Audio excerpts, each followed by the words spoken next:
ओम श्री हनुमते नमः। आप सभी का हमारे YouTube चैनल पर हार्दिक स्वागत है। आज मंगलवार के दिन आइए सुने हनुमान जी की पौराणिक कथाएं। तो प्रेम से बोलें हनुमान जी महाराज की जय हो। कथा के अनुसार एक समय की बात है, एक नगर में एक वृद्धा रहती थी। उसका एक ही पुत्र था। वृद्धा की हनुमान जी पर गहरी आस्था थी।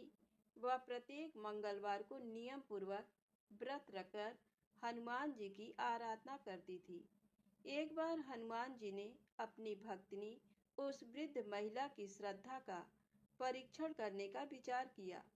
हनुमान जी साधु का वेश धारण कर वृद्धा के घर गए और पुकारने लगे, है कोई हनुमान भक्त जो हमारी इच्छा पूर्ण करे। आवाज उस वृद्धा के कान में पड़ी। पुकार सुन वृद्धा जल्दी से बाहर आई और साधु को प्रणाम कर बोली, आज्ञा महाराज। हनुमान वेशधारी साधु बोले, मैं भूखा हूँ, भोजन करूँगा, तुम थोड़ी सी जमीन लीप दो। वृद्धा दुविधा में पड़ गई। अंततः हाथ जोड़कर बोली, महाराज, लीपने और मिट्टी खोदने के अतिरिक्त आप कोई दूसरी आज्ञा दें, मैं अवश्य पूर्ण करूँगी। साधु ने 3 बार प्रतिज्ञा कराने के पश्चात कहा, तू अपने बेटे को बुला, मैं उसकी पीठ पर आग जलाकर भोजन बनाऊंगा। ये सुनकर वृद्धा घबरा गई, परंतु वह प्रतिज्ञाबद्ध थी। उसने अपने पुत्र को बुलाकर साधु को सौंप दिया। साधु वेशधारी हनुमान जी ने वृद्धा के हाथों से ही उसके पुत्र को पेट के बल लिटवाया और उसकी पीठ पर आग जलवाई। आग जलाकर दुखी मन से वृद्धा अपने घर में चली गई। इधर भोजन बनाकर साधु ने वृद्धा को बुलाकर कहा, उनका भोजन बन गया है, तुम अपने पुत्र को पुकारो ताकि वह भी आकर भोग लगा ले। इस पर वृद्धा बोली, उसका नाम लेकर मुझे और कष्ट ना दें। लेकिन जब साधु महाराज नहीं माने तो वृद्धा ने अपने पुत्र को आवाज लगाई। वह अपनी माँ के पास आ गया। अपने पुत्र को जीवित देख वृद्धा को बहुत आश्चर्य हुआ और वह साधु के चरणों में गिर पड़ी। तब हनुमान जी अपने वास्तविक रूप में प्रकट हुए और वृद्धा को भक्ति का आशीर्वाद दिया। तो प्रेम से बोले, शंकर भगवान की जय हो, बजरंग बली की जय हो। आइए सुने मंगलवार व्रत की पौराणिक कथा। एक बार नैमिषारण्य तीर्थ में 80,000 मुनि एकत्र होकर पुराणों के ज्ञाता श्री सूत जी से पूछने लगे, हे महामुने, आपने हमें अनेक पुराणों की कथाएं सुनाई हैं। अब कृपा करके हमें ऐसा व्रत और कथा बताएं जिसके करने से संतान की प्राप्ति हो तथा मनुष्यों को रोग, शोक, अग्नि, सर्व दुख आदि का भय दूर हो, क्योंकि कलयुग में सभी जीवों की आयु बहुत कम है। फिर इस पर उन्हें रोग चिंता के कष्ट लगे रहेंगे तो फिर वह श्री हरि के चरणों में अपना ध्यान कैसे लगा सकेंगे। श्री सूत जी बोले, हे मुनियों, आपने लोक कल्याण के लिए बहुत ही उत्तम बात पूछी है।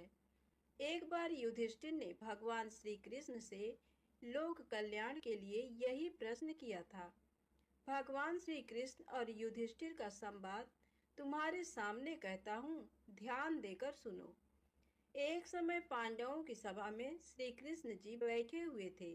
तब युधिष्ठिर ने भगवान श्री कृष्ण से प्रश्न किया, हे प्रभु नंद नंद गोविंद, आपने मेरे लिए अनेकों कथाएं सुनाई हैं। आज आप कृपा करके ऐसा व्रत या कथा सुनाएं जिसके करने से मनुष्य को रोग चिंता का भय समाप्त हो और उसको पुत्र की प्राप्ति हो। हे प्रभु, बिना पुत्र के जीवन व्यर्थ है। पुत्र के बिना मनुष्य नरकगामी होता है। पुत्र के बिना मनुष्य पितृ ऋण से छुटकारा नहीं पा सकता और न ही उसका पुन्नग नामक नरक से उद्धार हो सकता है। अतः पुत्रदायक व्रत बतलाएं। श्री कृष्ण भगवान बोले, हे राजन, मैं एक प्राचीन इतिहास सुनाता हूँ, आप उसे ध्यान पूर्वक सुनो। कुंडलपुर नामक एक नगर था। उसमें नंदा नामक एक ब्राह्मण रहता था। भगवान की कृपा से उसके पास सब कुछ था, फिर भी वह दुखी था। इसका कारण ये था कि ब्राह्मण की स्त्री सुनंदा के कोई संतान न थी। सुनंदा पतिव्रता थी, भक्ति पूर्वक श्री हनुमान जी की आराधना करती थी। मंगलवार के दिन व्रत करके अंत में भोजन बनाकर हनुमान जी का भोग लगाने के बाद स्वयं भोजन करती थी। एक बार मंगलवार के दिन ब्राह्मणी गृह कार्य की अधिकता के कारण हनुमान जी को भोग न लगा सकी, तो इस पर उसे बहुत दुख हुआ। उसने कुछ भी नहीं खाया और अपने मन में प्रण किया कि अब तो अगले मंगलवार को ही हनुमान जी का भोग लगाकर अन्न जल ग्रहण करेगी। ब्राह्मणी सुनंदा प्रतिदिन भोजन बनाती, श्रद्धा पूर्वक पति को खिलाती, परंतु स्वयं भोजन नहीं करती और मन ही मन श्री हनुमान जी की आराधना करती थी। इसी प्रकार 6 दिन गुजर गए और ब्राह्मणी सुनंदा अपने निश्चय के अनुसार भूखी प्यासी निराहार रही और अगले मंगलवार को ब्राह्मणी सुनंदा प्रातः काल ही बेहोश होकर गिर पड़ी। ब्राह्मणी सुनंदा की इस असीम भक्ति के प्रभाव से श्री हनुमान जी बहुत प्रसन्न हुए और प्रकट होकर बोले, सुनंदा, मैं तेरी भक्ति से बहुत प्रसन्न हूँ, तू उठ और वर मांग। सुनंदा अपने आराध्य देव श्री हनुमान जी को देखकर आनंद की अधिकता से विह्वल हो श्री हनुमान जी के चरणों में गिरकर बोली, हे प्रभु, मेरी कोई संतान नहीं है, कृपा करके मुझे संतान प्राप्ति का आशीर्वाद दें, आपकी अति कृपा होगी। श्री महावीर जी बोले, तेरी इच्छा पूर्ण होगी, तेरे एक कन्या पैदा होगी, उसके अष्टांग प्रतिदिन सोना दिया करेंगे। इस प्रकार कहकर श्री महावीर जी अंतर्ध्यान हो गए। ब्राह्मणी सुनंदा बहुत हर्षित हुई और सभी समाचार अपने पति से कहा। ब्राह्मण देवकन्या का वरदान सुनकर कुछ दुखी हुए, परंतु सोना मिलने की बात सुनी तो बहुत प्रसन्न हुए। विचार किया कि ऐसी कन्या के साथ मेरी निर्धनता भी समाप्त हो जाएगी। श्री हनुमान जी की कृपा से वह ब्राह्मणी गर्भवती हुई और 10वें महीने में उसे बहुत ही सुंदर पुत्री प्राप्त हुई। ये बच्ची अपने पिता के घर में ठीक उसी तरह से बढ़ने लगी जिस प्रकार शुक्ल पक्ष का चंद्रमा बढ़ रहा है। 10वें दिन ब्राह्मण ने उस बालिका का नामकरण संस्कार कराया। उसके कुल पुरोहित ने उस बालिका का नाम रत्नावली रखा, क्योंकि ये कन्या सोना प्रदान किया करती थी। इस कन्या ने पूर्व जन्म में बड़े ही विधान से मंगल देव का व्रत किया था। रत्नावली का अष्टांग बहुत सा सोना देता था। उस सोने से नंदा ब्राह्मण बहुत ही धनवान हो गया। अब ब्राह्मणी भी बहुत अभिमान करने लगी थी। समय बीतता रहा। अब रत्नावली 10 वर्ष की हो चुकी थी। एक दिन जब नंदा ब्राह्मण प्रसन्न चित्त था, तब सुनंदा ने अपने पति से कहा, मेरी पुत्री रत्नावली विवाह के योग्य हो गई है, अतः आप कोई सुंदर तथा योग्य वर देखकर इसका विवाह कर दें। ये सुन ब्राह्मण बोला, अभी तो रत्नावली बहुत छोटी है।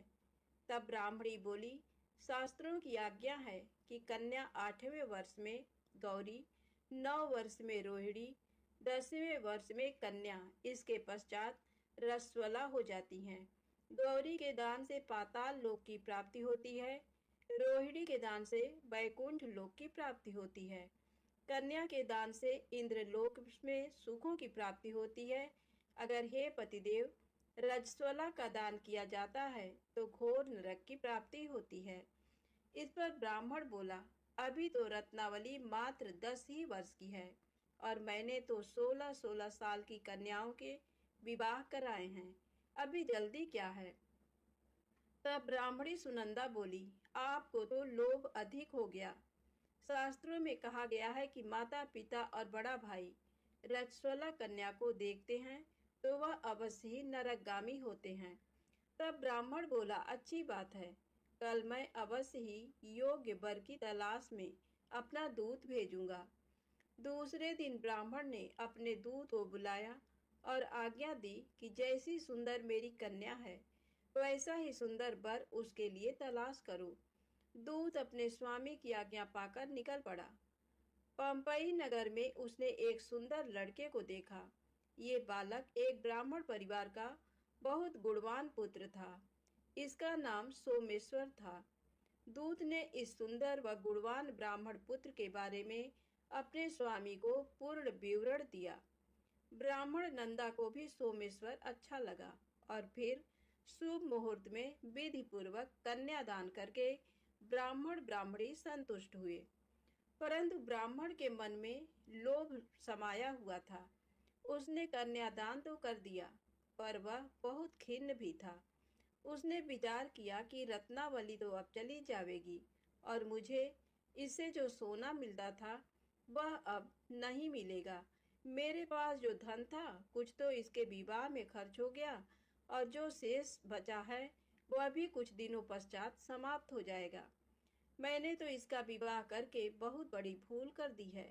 अब कोई ऐसा उपाय हो कि रत्नावली मेरे घर में ही बनी रहे, अपनी ससुराल ना जाए। लोभ रूपी राक्षस ब्राह्मण के मस्तिष्क पर छाता जा रहा था।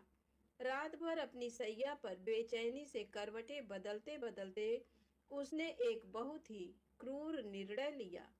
उसने विचार किया कि जब रत्नावली को लेकर उसका पति सोमेश्वर अपने घर के लिए जाएगा तो वह मार्ग में छिपकर सोमेश्वर का वध कर देगा और अपनी लड़की को अपने घर ले आएगा, जिससे नियमित रूप से उसे सोना भी मिलता रहेगा और समाज का कोई मनुष्य उसे दोष भी नहीं दे सकेगा। प्रातः काल हुआ तो नंदा और सुनंदा ने अपने जमाई तथा लड़की को बहुत सारा धन देकर विदा किया। सोमेश्वर अपनी पत्नी रत्नावली को लेकर ससुराल से अपने घर की तरफ चल दिया। ब्राह्मण नंदा महालोभ के वशीभूत हो अपनी मति खो चुका था।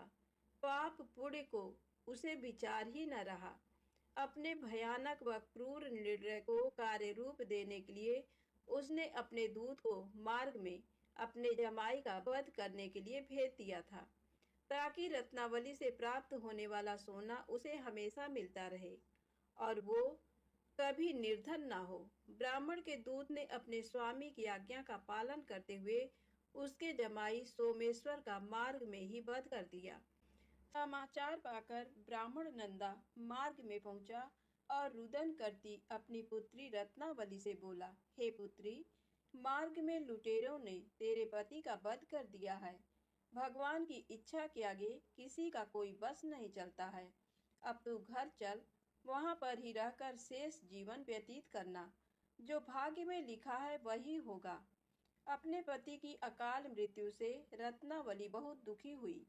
करुण क्रंदन व रुदन करते हुए अपने पिता से बोली, हे पिताजी, इस संसार में जिस स्त्री का पति नहीं है उसका जीना व्यर्थ है।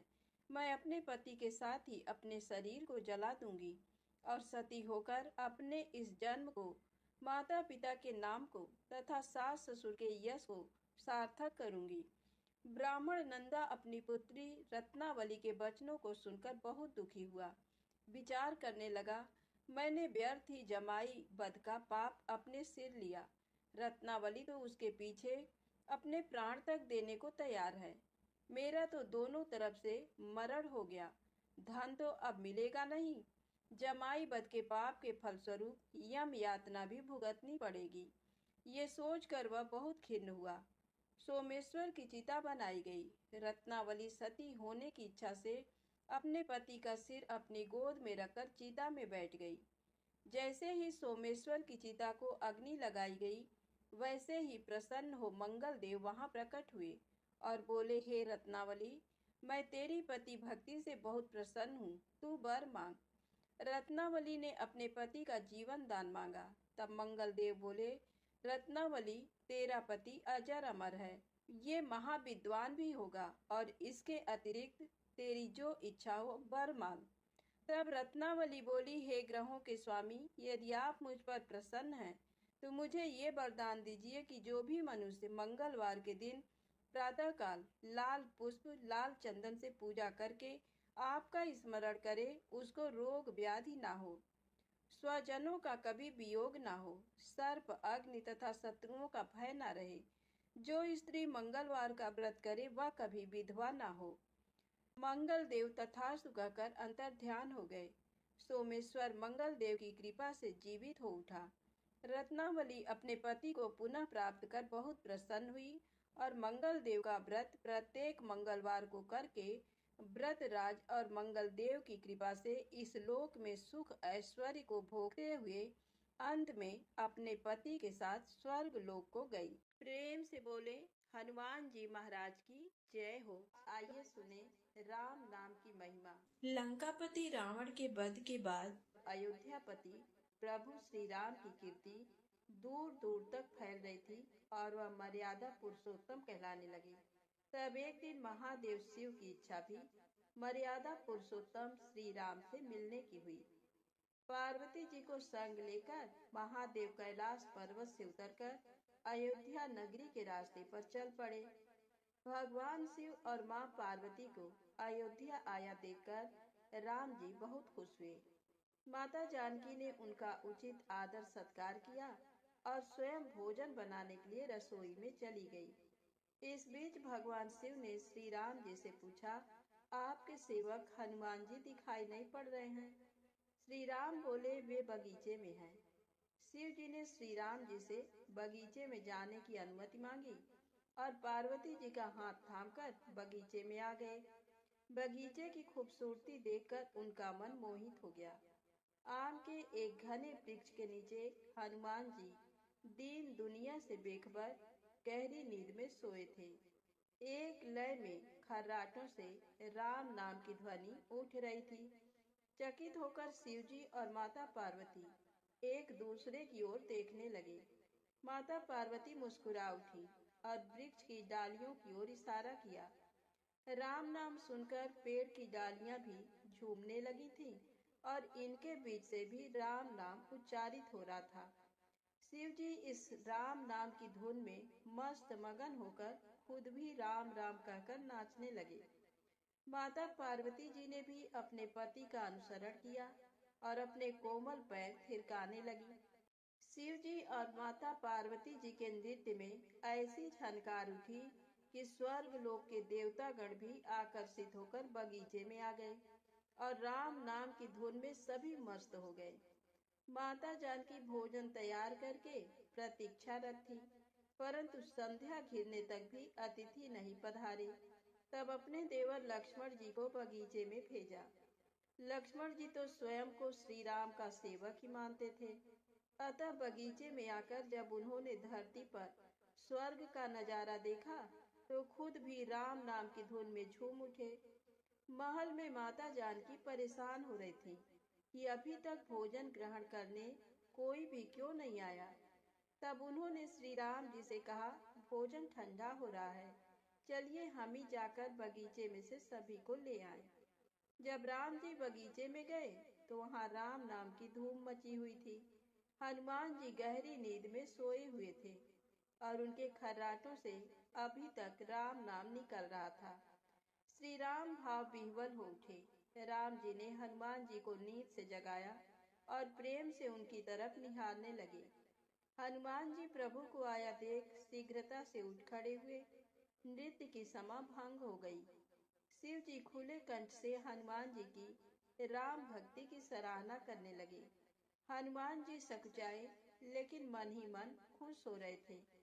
श्री सिया राम ने भोजन करने का आग्रह भगवान शिव जी से किया। सभी लोग महल में भोजन करने के लिए चल पड़े। माता जानकी भोजन परोसने लगी। हनुमान जी को भी श्री राम जी ने पंक्ति में बैठने का आदेश दिया।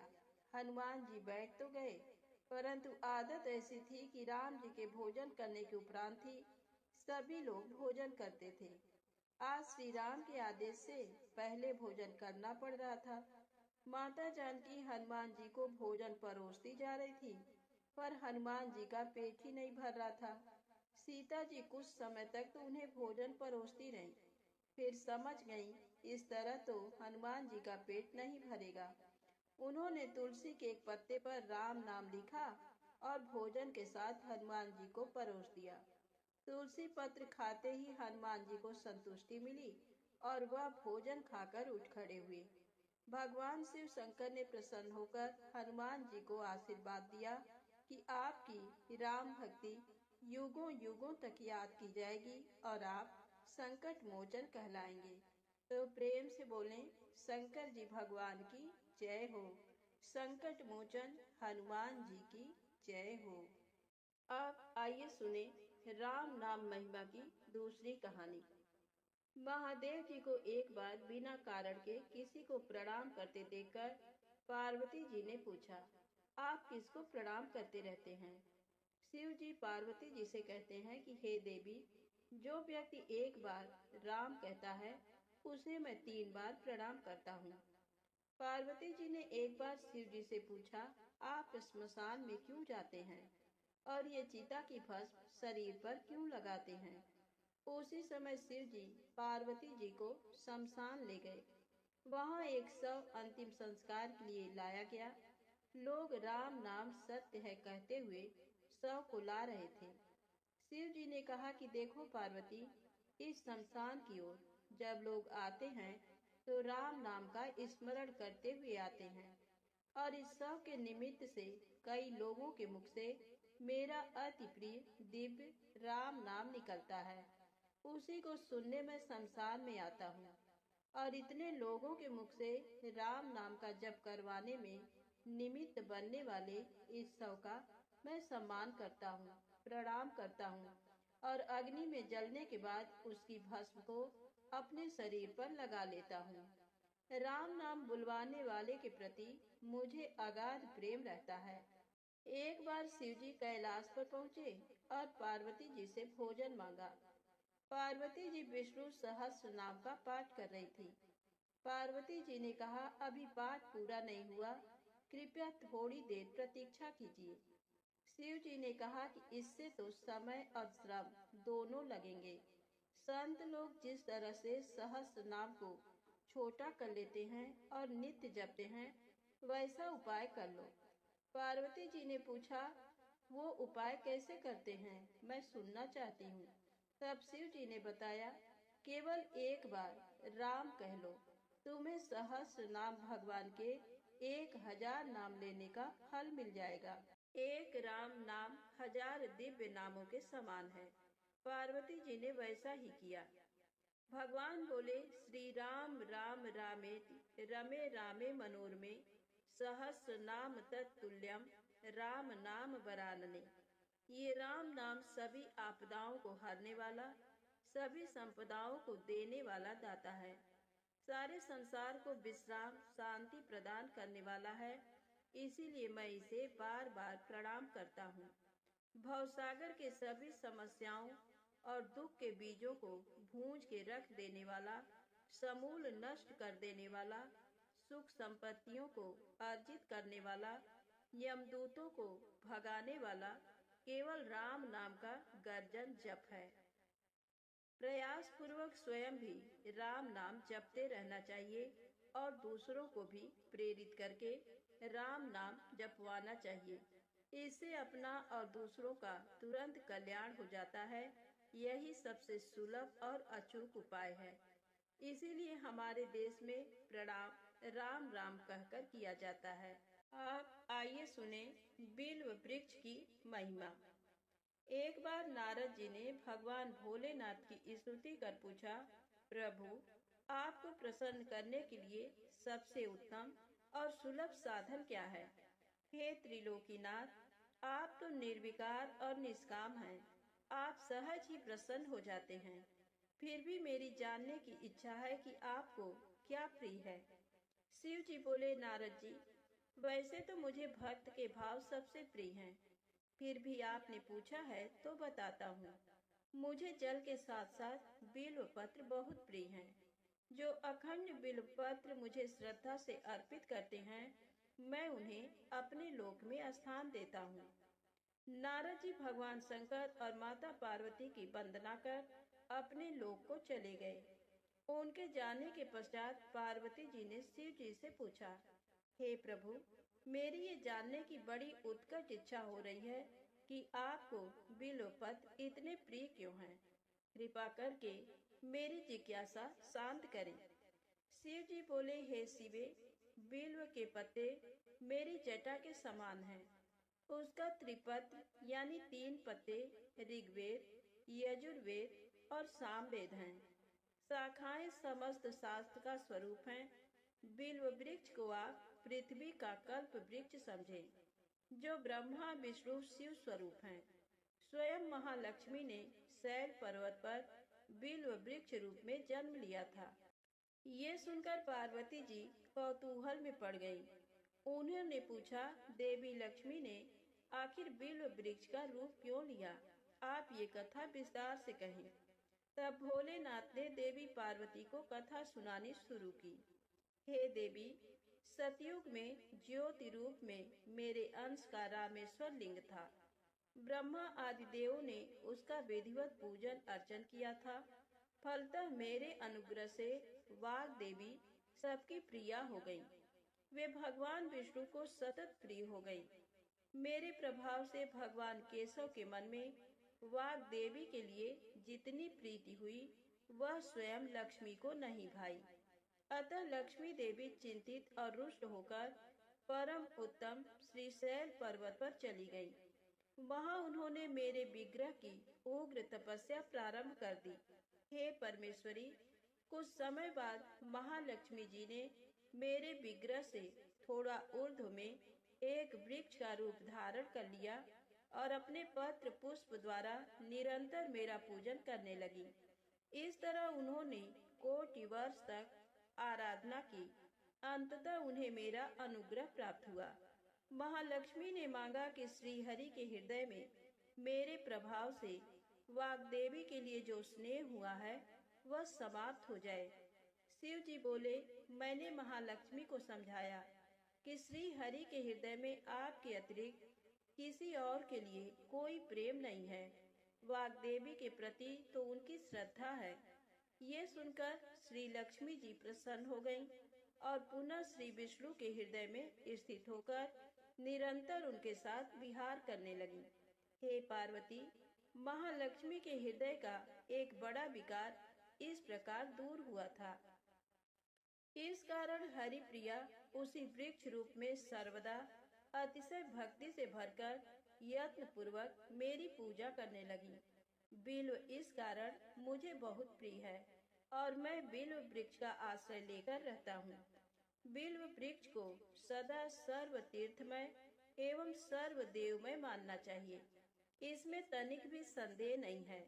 बिल्व पत्र, बिल्व फूल, बिल्व वृक्ष अथवा बिल्व काष्ठ के चंदन से जो मेरा पूजन करता है वह भक्त मेरा प्रिय है। बिल्व वृक्ष को शिव के समान ही समझो, वह मेरा शरीर है।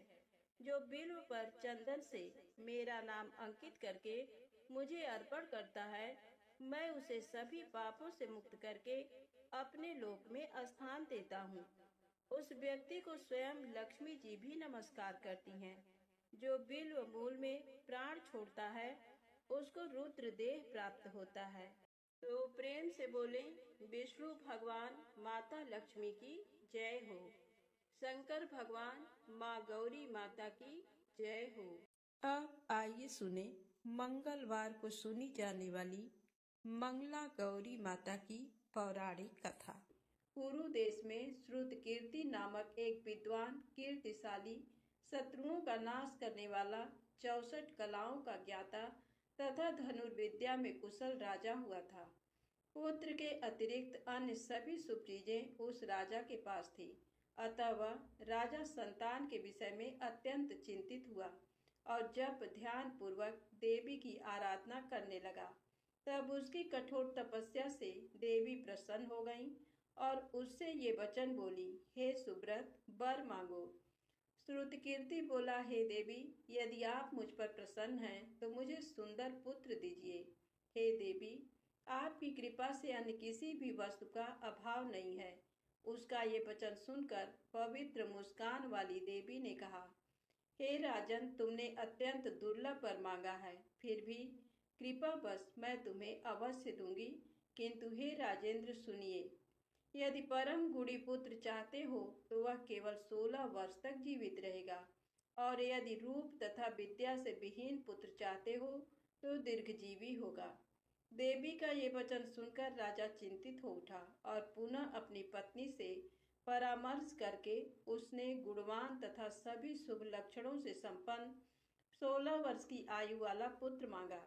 तब देवी ने भक्ति संपन्न राजा से कहा, हे नृपनंदन, मेरे मंदिर के द्वार पर आम का वृक्ष है, उसका एक फल लाकर मेरी आज्ञा से अपनी भार्या को उसे भक्षण करने हेतु प्रदान करो, जिससे वह शीघ्र ही गर्भ धारण करेगी, इसमें संदेह नहीं है।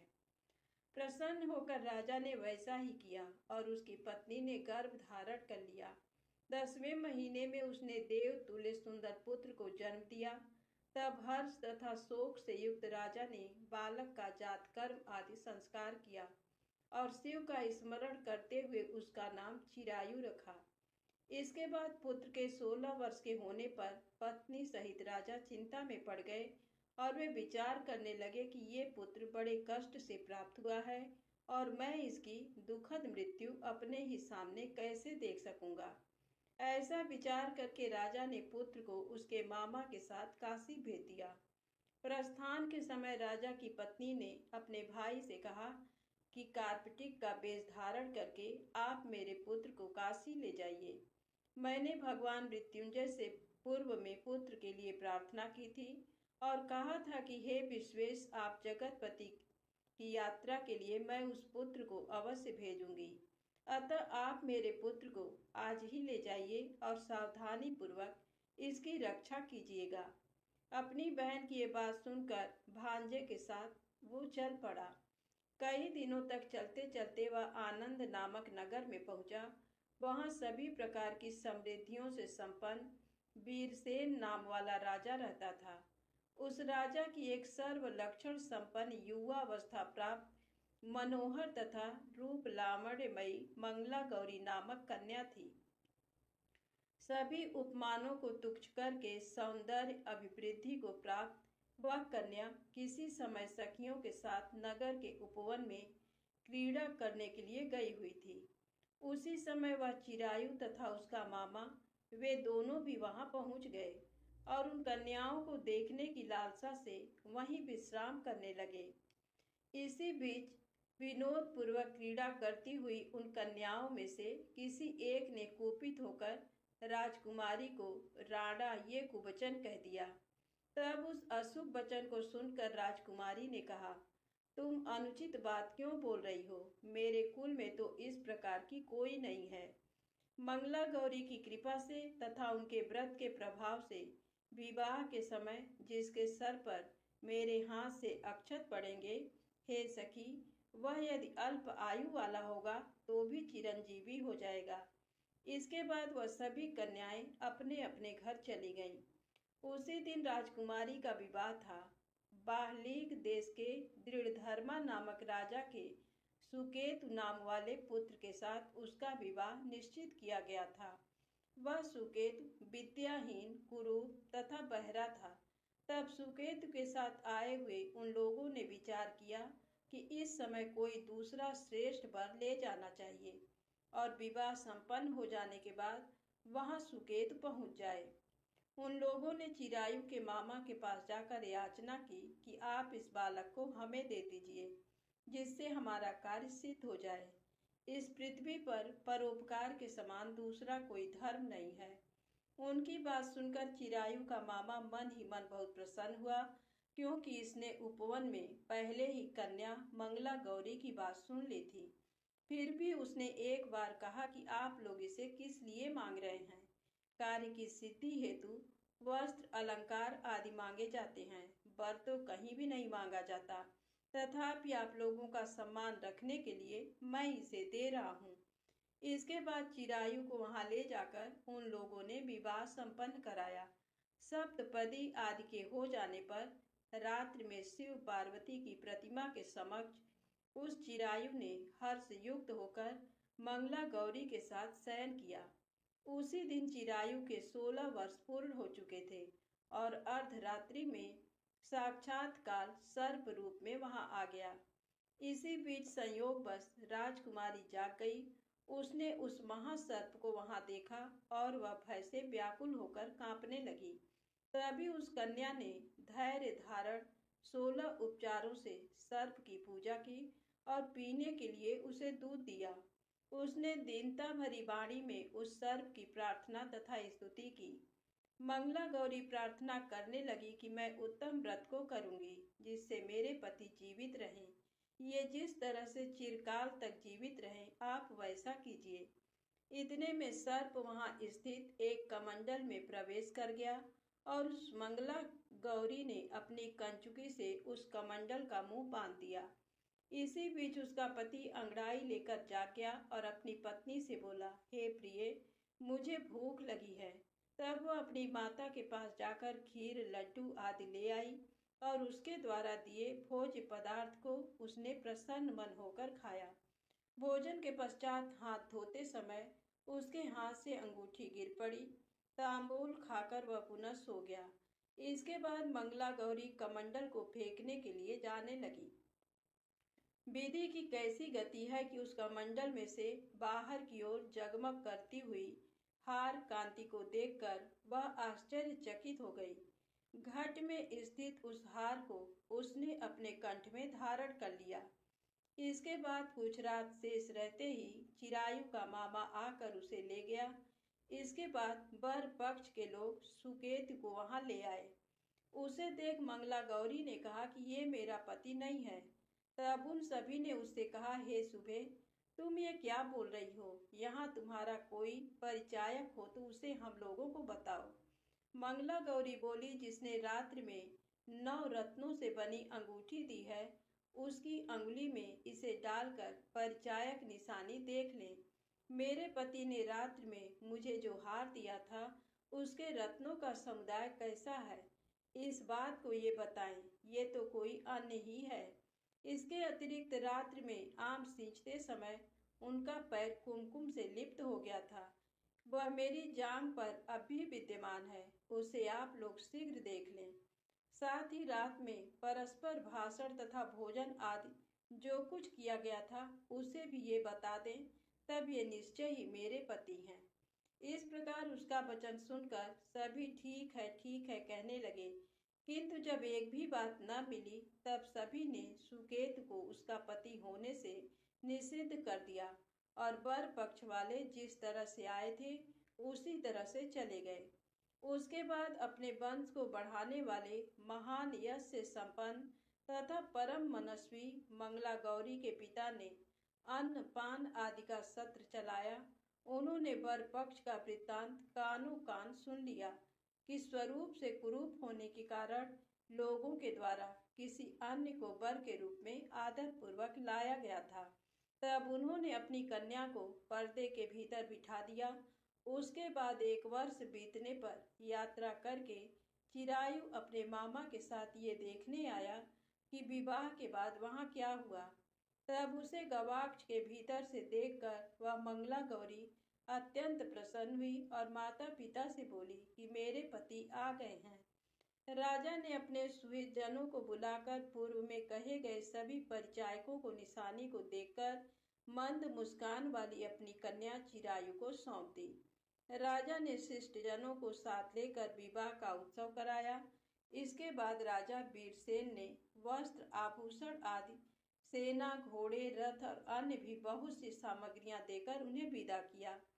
उसके बाद कुल को आनंदित करने वाला वह चिरायु पत्नी तथा मामा को साथ लेकर सेना के साथ अपने नगर पहुंचा। लोगों के मुख से उसे आया हुआ सुनकर उसके माता पिता को विश्वास नहीं हुआ। उन्होंने सोचा कि प्रारब्ध अन्यथा कैसे हो सकता है। इतने में वह अपने माता पिता के पास आ गया और स्नेह से परिपूर्ण वह चिरायु भक्तिपूर्वक उनके चरणों में गिर पड़ा। तब अपने पुत्र का मस्तक सूंघ कर उन दोनों ने परम आनंद प्राप्त किया। पुत्रवधू मंगला गौरी ने भी सास ससुर को प्रणाम किया। तब सास उसे अपनी गोद में बिठाकर सारा वृत्तांत शीघ्रता पूर्वक पूछने लगी। हे महामुने, तब पुत्र वधू ने भी मंगला गौरी के उत्तम व्रत महात्म तथा जो कुछ घटित हुआ था वह सब वृत्तांत बताया। जो कोई भी इसका श्रवण करता है अथवा जो इसे कहता है उसके सभी मनोरथ पूर्ण हो जाते हैं, इसमें संदेह नहीं है।